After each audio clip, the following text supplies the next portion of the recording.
Before I got involved with the Institute for the Psychology of Eating, I had gone to college and got a BA in clinical counseling psychology back on the East Coast, and then I moved out to California and actually went to culinary school because I thought I wanted to own my own restaurant. And I wound up, working in restaurant after restaurant, just feeling really oppressed and stressed out. And through it, I had been struggling with binge eating and negative body image and chronic dieting for like years. And I remember just getting to a breaking point and typing like food psychology into Google, and I found the Institute for the Psychology of Eating. And I listened to like a podcast that Mark had posted, and it's like his words just, oh my God, they like soothed my soul. It was like, that the relationship with food and body is a doorway into something much deeper, like archetype and symbolism and metaphor, and just like these things that hold so much potency, yet I didn't have the language or really the community to be able to like affirm that this is not just some crazy thing I'm thinking, but this is like real, true work. What I love about being a coach, I'll base it off of what I'm experiencing now, is seeing the people that I draw in and want to coach with me, and seeing that, as I'm drawing these people in, that what they're experiencing is in some way or form something that is a lesson that I need to learn for myself. And it's a really amazing experience to, when you go on this journey, like all your stuff comes up, all of your own personal growth like becomes that much more poignant because you're choosing to walk this path, and being able to coach other people and have like these really powerful experiences with them is a way to kind of to take the focus off yourself and offer service to other people, and it fills me up. It feels really good. As you step into more power, it's really important that you're able to embody humility and not make it about yourself, because whatever wisdom you're giving people, it's not your wisdom. It's wisdom that's being channeled through you and flowing through you. So being able to genuinely just want to be of service to other people versus trying to like be successful or something like that, it's really important.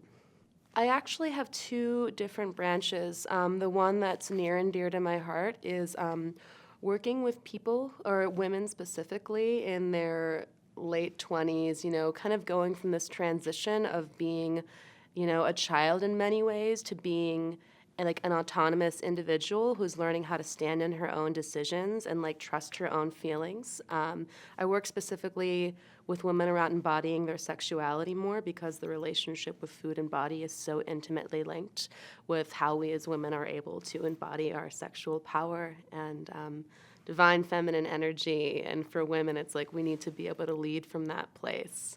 So I'm really passionate about helping women learn to trust themselves and lead from their own personal experience.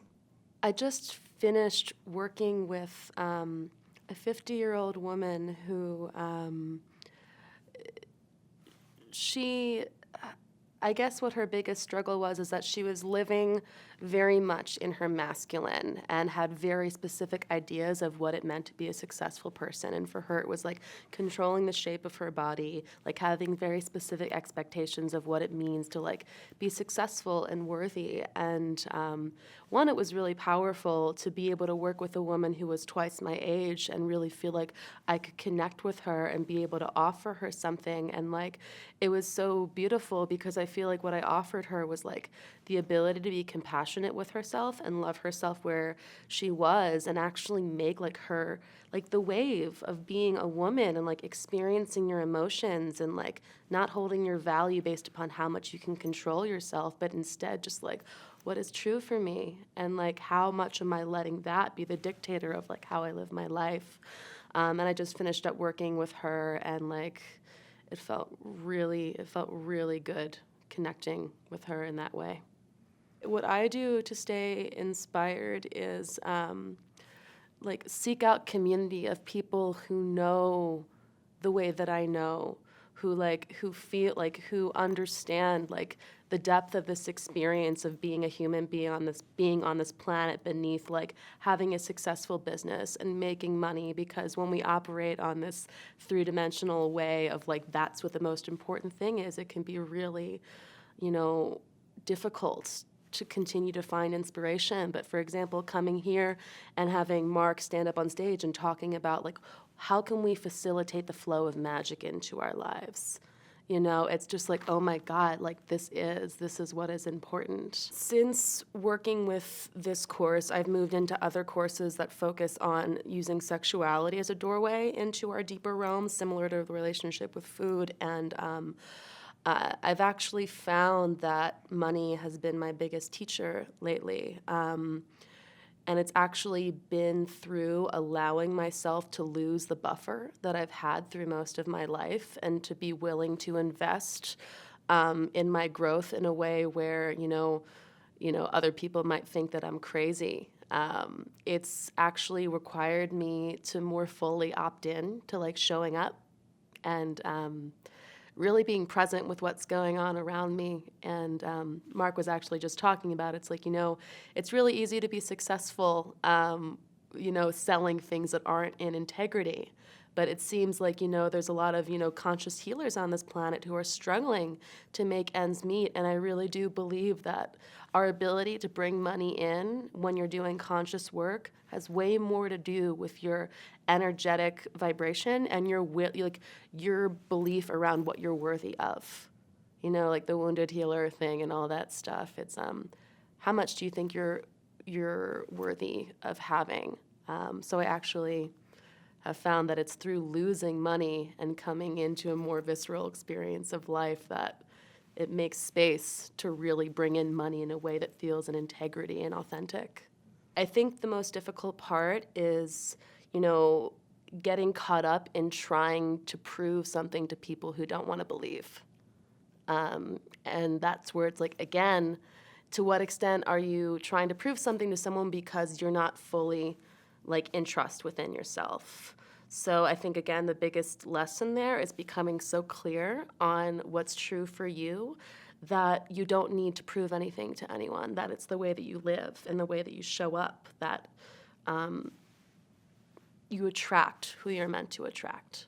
When I look at what's happening in the world right now, and just, the way that the environment is being treated and the way that the monetary and power structures are being facilitated, to me it's a world that's very overpendulated into a shadow masculine.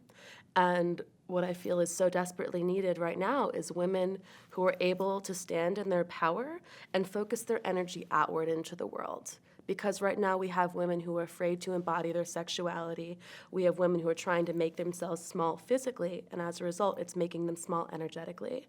So I am currently figuring out how to create, it feels really good to create some type of institute around women's sexual empowerment, but it's not just separating sexuality, it's how we relate to food, how we relate to our bodies, and what would happen if we stopped focusing all of the power that we have as females on trying to control our bodies and instead saw what our gifts were, and what would it be like if we focused that outward into the world.